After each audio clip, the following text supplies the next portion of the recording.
राज्य को विशेष राज्य का दर्जा मिलना लगभग नामुमकिन के करीब हो गया था। इस बजट में बिहार फर्स्ट, बिहारी फर्स्ट को भी धरातल पर उतारने के प्रावधान दिए गए हैं, बढ़ावा देने के लिए प्रावधान किए गए हैं। जिस तरीके से बाढ़ की एक बहुत बड़ी समस्या जिससे हम लोग हमेशा दशकों से हम लोग परेशान रहे हैं, उसके भी समाधान का जिक्र इस बजट में किया गया है। देखिए, जो लोग इस बात का हो हल्ला मचाते हैं कि बिहार को विशेष राज्य का दर्जा नहीं मिला, विशेष राज्य का दर्जा नहीं मिला, ये वही विपक्ष के लोग हैं जिनके पास ये जानकारी का अभाव है कि इन्हीं की सरकार में, यूपीए की सरकार में मनमोहन सिंह जी के दौरान ही नीति आयोग में इस तरीके के प्रावधान किए गए थे जिसके बाद किसी भी राज्य को विशेष राज्य का दर्जा मिलना लगभग नामुमकिन के करीब हो गया था।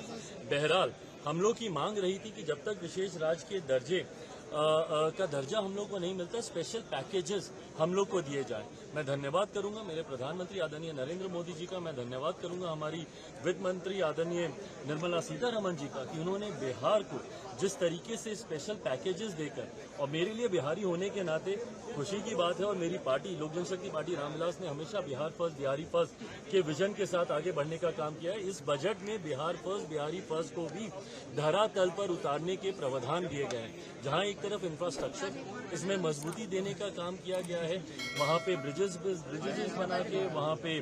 क्या कहते हैं मेडिकल कॉलेजेस की बात हो, वहाँ पे एयरपोर्ट्स की बात हो, तो जहाँ एक तरफ बिहार की इंफ्रास्ट्रक्चर को मजबूत किया गया है, वहीं वहाँ की अर्थव्यवस्था को मजबूत देने के लिए वहाँ पे अलग अलग राज्यों में गया हो, राजगीर हो, अलग अलग राज्यों में जिस तरीके से टूरिज्म को भी वहाँ पे बढ़ावा देने के लिए प्रावधान किए गए हैं, जिस तरीके से बाढ़ की एक बहुत बड़ी समस्या जिससे हम लोग हमेशा दशकों से हम लोग परेशान रहे हैं, उसके भी समाधान का जिक्र इस बजट में किया गया है। तो मैं मानता हूं बिहारियों के लिए ये बहुत खुशी की बात है और पूरी बिहार की जनता प्रधानमंत्री जी का धन्यवाद करेगी। बट ओवरऑल भी अगर इस बजट को देखा जाए तो पूरी तरीके से समावेशी बजट है। पिछले 10 सालों में भारत की अर्थव्यवस्था, एक मजबूत अर्थव्यवस्था का लाभ हमारे समाज के हर वर्ग को मिले, युवाओं को मिले, महिलाओं को मिले, किसानों को मिले, मध्य वर्ग के लोगों को मिले, इस बात का ध्यान भी इस बजट में रखा गया है। मैं मानता हूं कि एक बजट, ऐसा बजट जो युवाओं से जुड़ी सबसे बड़ी समस्या बेरोजगारी का भी जिक्र करता है।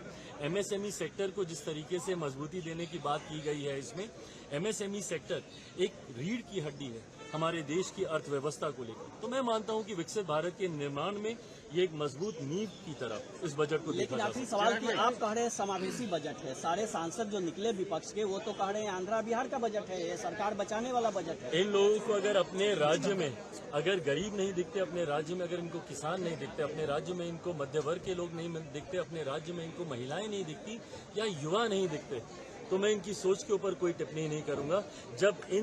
इस वर्ग का जिक्र किया गया तो इस वर्ग से आने वाले हर व्यक्ति, भले वो किसी भी राज्य में रहता हो, उसकी सुविधा का जिक्र किया गया। जब आम आदमी की आमदनी को बढ़ाने का